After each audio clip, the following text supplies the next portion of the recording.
$5 million spent while only raising $2 million. That single number tells you everything you need to know about Harry and Meghan's charitable operation. And it might explain why King Charles is reportedly holding secret meetings with his son's representatives at exclusive London gentlemen's clubs. The financial revelation comes from the Sussexes' own Archewell Foundation filings, and it has royal watchers asking a question that should have been asked years ago. Where exactly is all this money going? The couple who left royal life claiming they wanted financial independence has burned through charitable funds at a rate that would make most non-profit directors wheeze. They spent more than double what they brought in. Let that sink in for a moment. Now everyone wants to talk about the Jordan trip, the photo ops with sick children, the carefully staged moments that looked suspiciously like official royal engagements. But the real story is playing out behind closed doors in London, where palace insiders say the king is growing increasingly desperate. His health is uncertain. His younger son's finances appear precarious. And the clock is ticking toward a transition of power that could leave Harry and Meghan completely cut off. Former royal bodyguard Paul Page has been making the rounds lately, confirming what many suspected about how these supposed surprise visits actually work. His revelations about the Jordan trip security arrangements alone should make people question every narrative the Sussexes have pushed. But the spending scandal is just the tip of the iceberg. Paid for the trip themselves. That's kind of shocking. But then again, it's not, because if they used Archewell Foundation because this is a write-off. We're going to Jordan to do our showing up and doing good. That's literally their motto. What emerges from multiple sources is a picture of a family in crisis. A father trying to secure his son's future before his brother takes the throne. And a couple whose brand depends entirely on titles they no longer earn. The Duke and Duchess of Sussex. Strip those words away. And what remains? Just another celebrity couple in Montecito burning through money faster than they can raise it. The question nobody in the mainstream media seems willing to ask is whether Charles is secretly funding the very operation that continues to embarrass the monarchy. And based on what multiple sources are now revealing, the answer might be more complicated than anyone wants to admit. Paul Page spent years protecting senior members of the royal family. He knows exactly how royal security works, and he has been systematic in explaining why the official story about Harry and Meghan's Jordan visit simply does not hold water. According to Page, any foreign royal visit requires a minimum of 2 to 3 months of advanced planning just for security alone. This is not optional protocol. This is how protection details operate when dealing with individuals who face genuine threats. The advanced team scouts locations, identifies the nearest hospitals and police stations, assesses potential vulnerabilities and coordinates with local government officials. None of this happens overnight. So, when the narrative emerged that Harry and Meghan had somehow spontaneously crashed the British ambassador's residence in Jordan, Page knew immediately something was off. You do not crash a private residence belonging to a British ambassador, Page explained in a recent interview. The ambassador would have had to contact the Home Office. There would have been coordination at the highest levels of government. Page pointed to a source working at the embassy in Jordan who confirmed exactly what level of security the Sussexes received. The level of security was that of a head of state, he reported. Not the protection you provide for private citizens doing charity work. Not the security detail for minor celebrities. Head of state level protection. Think about what that means. Harry wrote in his memoir Spare about killing 25 people during his military service in Afghanistan. That admission put a bounty on his head in certain parts of the Middle East. The idea that he would simply pop over to Jordan without extensive government coordination is not just unlikely, it is operationally impossible. The day after Harry and Meghan departed, Jordan faced bombardment. The timing was not coincidental. Security services would have been acutely aware of the regional tensions and would have planned, which means someone in the British government approved this visit, coordinated the protection, and then allowed the Sussexes to pretend it was all their own doing. Page has been saying these things since 2019, and the mainstream media largely ignored him until recently. Now that independent witnesses have verified his claims about Prince Andrew, outlets are suddenly treating him as a credible source. But the information he provides about Harry's security arrangements reveals something the palace would rather keep quiet. Despite all the public statements about Harry no longer being a working royal, Despite the supposed financial independence, the apparatus of the state continues to protect him as though he never left. Harry maintains a private security team composed largely of ex-police protection officers. According to sources, these former officers charge approximately 30% above their previous annual salary plus expenses. It is not the millions that Harry has claimed in legal filings about his security costs. The numbers simply do not add up. If private security is relatively affordable, and if Harry has access to former royal protection officers willing to work at reasonable rates, why has he spent years in court demanding taxpayer-funded police protection? Why the constant legal battles over who should pay for his safety? The answer, according to multiple sources, is that King Charles has been quietly financing Harry's security all along.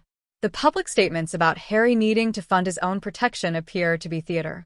Behind the scenes, money flows from father to son in ways that allow both parties to maintain their preferred narratives. This connects directly to the Archewell Foundation's spending problem. Just last year, they reported that they spent $5 million from the charity money in spite of the fact that they only raised $2 million. Meghan and Harry are going through money like water.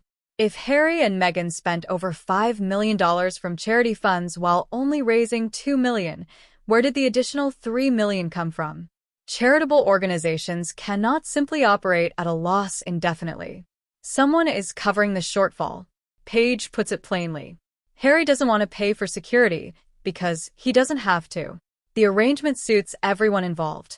Charles gets to support his son without the public relations nightmare of openly funding the couple who attacked his institution.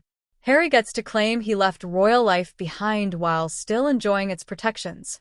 And Meghan gets to continue the pseudo-royal existence she craves. But the math creates a problem. Archewell's latest filings show an organization hemorrhaging money. Staff have been let go.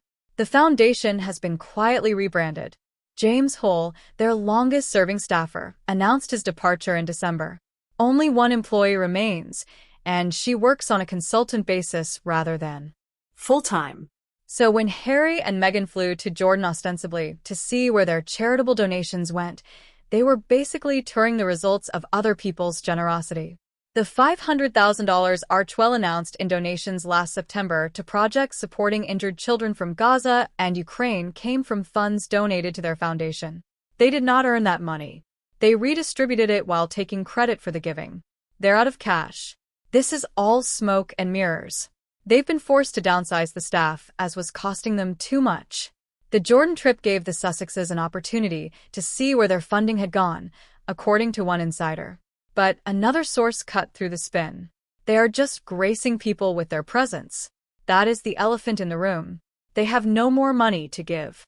The photographs from the Daily Mail showed something nobody was supposed to see. King Charles's director of communications meeting with Harry's representatives at an exclusive gentlemen's club in London. Not just any club, a private members' establishment where the king himself serves as patron.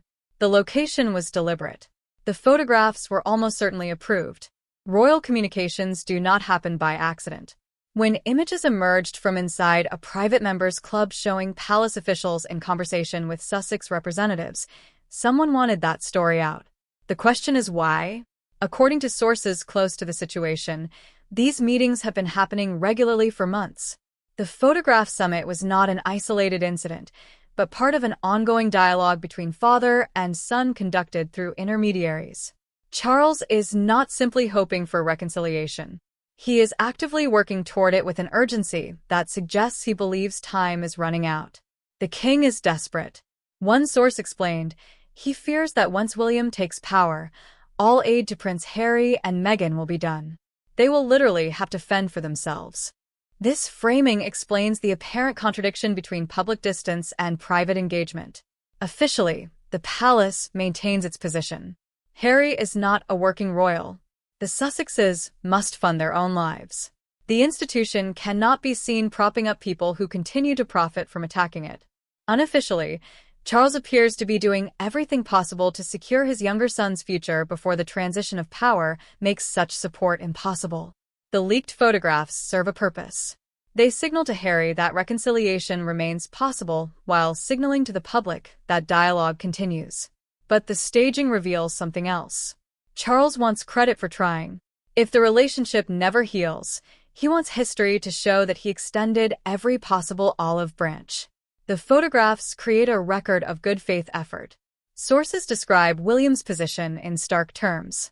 He is not listening to anybody. The future king has made clear he has no interest in reconciliation on anything resembling the current terms. He watched his wife endure years of stress, while his brother's wife allegedly bullied staff and leaked damaging stories. He saw the Oprah interview, the Netflix documentary, the memoir that exposed private family conversations. The public is wiser now. As one insider noted, "We do not want Harry back in the monarchy." William apparently agrees with public sentiment more than his father does.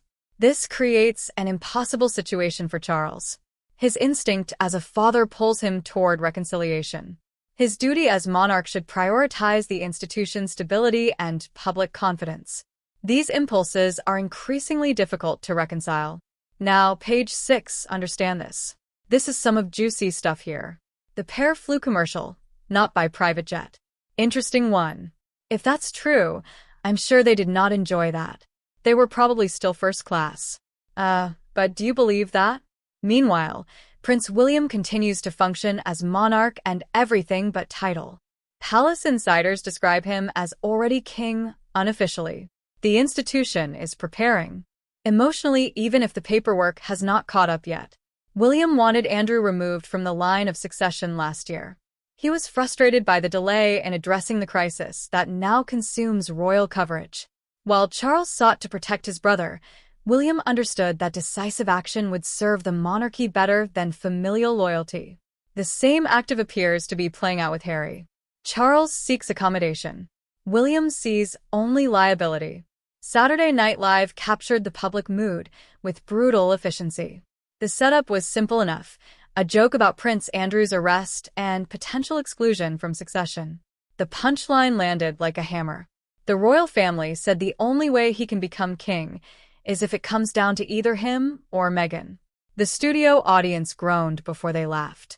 They understood what the joke implied. Given a choice between a disgraced prince facing misconduct charges and Meghan Markle, the institution would apparently choose the disgrace.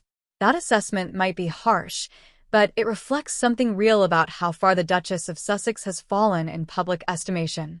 Page 6 published revelations that confirmed what critics had suspected.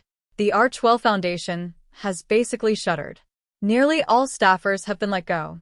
The organization that was supposed to be the vehicle for Harry and Meghan's philanthropic ambitions has been hollowed out, rebranded as Archewell Philanthropies, with its parents' network transferred to another nonprofit entirely. Against this backdrop, the Jordan trip looks less like genuine humanitarian work and more like a desperate attempt to generate positive coverage. They flew commercial, according to sources, though whether that reflects financial constraints or calculated optics remains unclear. They paid for the trip themselves, supposedly, though that likely means they expensed it through what remains of their foundation. The photo opportunities tell the story. Meghan positioned beside sick children with her face angled toward cameras. Harry looking increasingly disconnected and unhappy. Every shot composed to maximize emotional impact in media coverage. These are not candid moments of genuine compassion. They are productions carefully staged and professionally documented. Princess Diana did similar work, but contemporaries note a important difference. Diana did not bring her own photographers. The press wanted to document her charitable visits. She did not have to manufacture coverage. The interest was organic because her compassion appeared genuine. With Meghan, the machinery of image creation is always visible. The Netflix cameras, the personal photographers, the carefully timed releases of approved images. Nothing happens without consideration of how it will play in media. The humanitarian work becomes secondary to the content it generates. Showing up and doing good remains Archewell's official motto. Critics suggest the emphasis falls more heavily on showing up than on doing good. With no staff, no sustainable funding model, and no apparent plan beyond generating publicity, the foundation appears to exist primarily as a vehicle for the Sussex brand rather than as a genuine charitable enterprise. Among the more provocative claims circulating through royal commentary is the suggestion that Charles might offer Harry and Meghan the Royal Lodge. The 30-room mansion recently vacated by Prince Andrew sits on the Windsor estate, expensive to maintain and in need of major repairs. Rob Shooter reported the claim as an exclusive.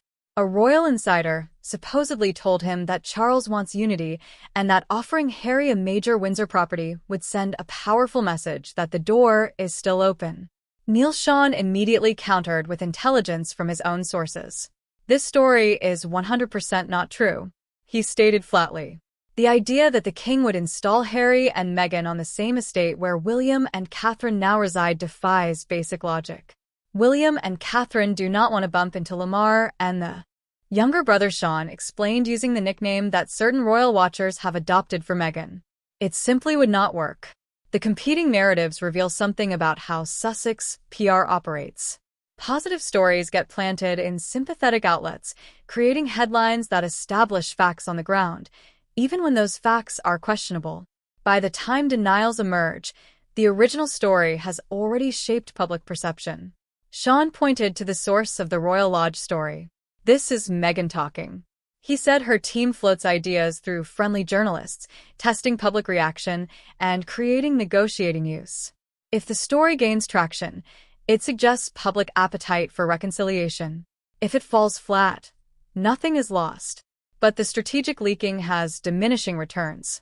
After years of planted stories that failed to materialize, media outlets have grown more skeptical. The Royal Lodge claim reads less as genuine palace deliberation and more as wishful thinking from the Sussex camp. What Meghan actually wanted, according to Shaw's sources, was to move into Windsor Castle itself. She believed that proximity to the late Queen would have allowed her to build the kind of warm relationship that Catherine and Sophie, Duchess of Edinburgh, enjoyed with Her Majesty. The suggestion reveals a fundamental misunderstanding of how royal relationships develop. You cannot manufacture intimacy through real estate. The video evidence from Jordan tells its own story, and it contradicts the official narrative of a happy couple united in humanitarian purpose. Multiple clips show Harry refusing Meghan's attempts to hold his hand. In one sequence, she reaches for him as they exit a vehicle. He pulls his arm close to his torso, making physical contact impossible. Her expression shifts from expectation to something harder to read. In another clip, the couple sits at a table surrounded by children. Harry positions himself at the far end, as distant from his wife as the setting allows. Body language analysts describe the space between them as the Grand Canyon.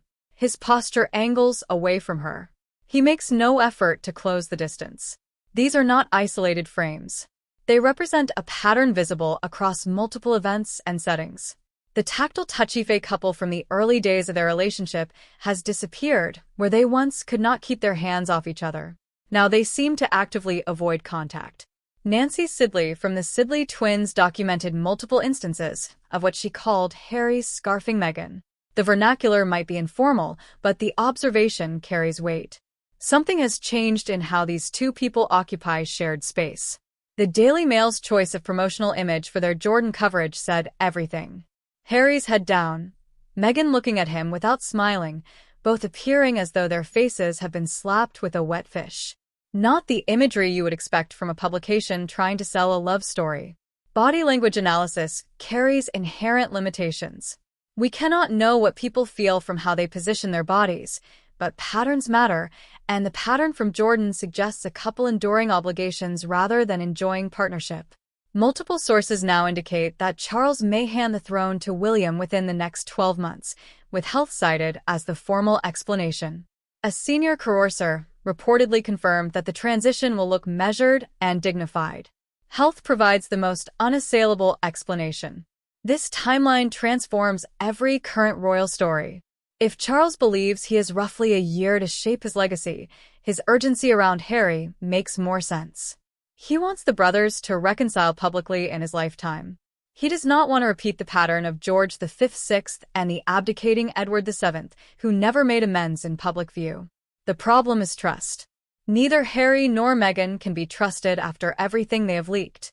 According to palace sources, the Oprah interview, the Netflix documentary, the memoir, all represented breaches of the confidentiality of the royal family members traditionally maintain How do you negotiate reconciliation with people who might document every conversation for future content? Charles apparently believes the effort is worth making regardless. A palace insider summarized his position. He has waited a lifetime for this role. When he steps back, it will be entirely on his own terms. William already functions as monarch in practice. He has been taking on increasingly major responsibilities while his father manages health challenges and family crisis. The transition when it comes will not feel like surrender. According to a former palace advisor, it will feel inevitable. Meanwhile, Andrew reportedly threatens to expose royal secrets if he feels abandoned by the family. He is documenting everything, saving messages, jotting down names and dates. Whether this represents genuine use or desperate bluffing remains unclear, but the threat itself creates another pressure point for Charles to manage.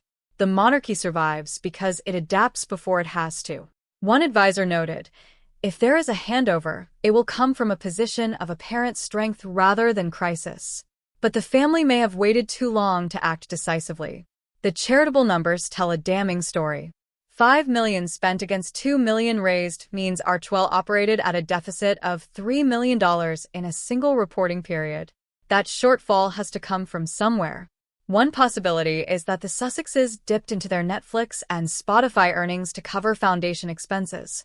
This would represent a peculiar business model, basically funding charitable activities from entertainment deals that themselves trade on royal connections and family drama. Another possibility is that money flows from Charles through channels designed to obscure its origin. Private transfers between family members would not appear in public filings.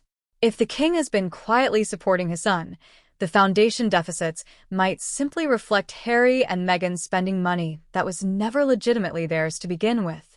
The departure of James Holt leaves the organization without experienced leadership. Holt served as one of the few stabilizing presences in an operation marked by extraordinary staff turnover. His decision to return to the UK full-time suggests either dissatisfaction with the Sussex operation or simply exhaustion from trying to make an impossible situation, music, work. The rebranding to Archewell Philanthropies and the transfer of the parent's network to another organization suggest an enterprise and managed decline rather than active growth. You do not shed staff and divest programs when things are going well. Sources close to the foundation acknowledge the obvious. They have no more money to give. The Jordan trip represented one last attempt to extract publicity value from previous donations rather than any new philanthropic initiative. Perhaps most revealing is the disparity between charitable rhetoric and personal expenditure. While the foundation struggles, Harry and Meghan maintain a Montecito estate valued at approximately $14 million. They employ private security, retain publicists and legal counsel, and travel in a style befitting their former status, if not their current portfolio. The disconnect fuels public skepticism. When you claim to champion humanitarian causes while burning through foundation money faster than you can raise it, people notice the contradiction. When you stage elaborate photo opportunities with sick children while your own charitable organization collapses, the performance becomes harder to sustain. Every public appearance, every product launch, every event appearance leads with the same introduction. The Duke and Duchess of Sussex, those titles carry the entire brand.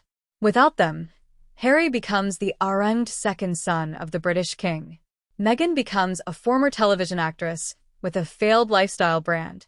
The titles were granted at marriage and retained after departure from royal duties, but they were never meant to serve commercial purposes. They represent positions within an institution, not marketing assets to be used for Netflix deals and jam companies. Both of them should have been stripped of those titles the moment they started selling royal stories for profit. That sentiment expressed by numerous commentators reflects growing frustration with the ambiguity of the Sussex position. They want the credibility of royal connection without the responsibilities. They want the titles without the job. The legal battles over security funding reveal the same active Harry insists he deserves taxpayer-funded protection because of who he is. But who he is depends entirely on an institution he has spent years attacking. You cannot simultaneously claim victimhood at the hands of the royal family and demand that same family fund your lifestyle. Meghan's grievances remain unresolved in her telling. She still blames the palace for not allowing her to publicly address bullying allegations. She believes that if she had been permitted to defend herself, public opinion would have shifted in her favor. This framing ignores a basic reality. The allegations came from multiple staff members who reported feeling mistreated during Meghan's time as a working royal. An internal palace review examined the claims. The results were never made public, which Meghan interprets as suppression rather than protection of all parties involved. Her continued focus on this grievance suggests someone unable to accept that her own behavior might have contributed to her problems. Everything remains someone else's fault. The institution failed her. The media persecuted her. The family rejected her. At no point does responsibility settle on her own choices. Charles apparently still hopes for reconciliation despite everything. The secret meetings continue. The communication channels remain open, but the window is closing. When William becomes king, the calculation changes entirely. He has no obligation to support a brother who betrayed his confidence and attacked his wife. He has no incentive to fund a couple whose public activities consistently embarrass the institution he will lead. The monarchy survives because it adapts. It has weathered abdications and divorces, scandals and wars. It will survive Harry and Meghan. The question is whether Harry and Meghan will survive without it.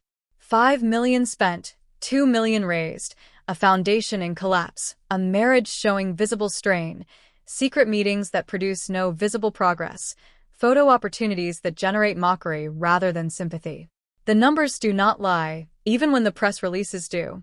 And the numbers say the Sussex enterprise is running on fumes, sustained only by titles they no longer earn, and a father's love they may have already exhausted. Drop your thoughts below. Like, subscribe, and stay tuned for what comes next.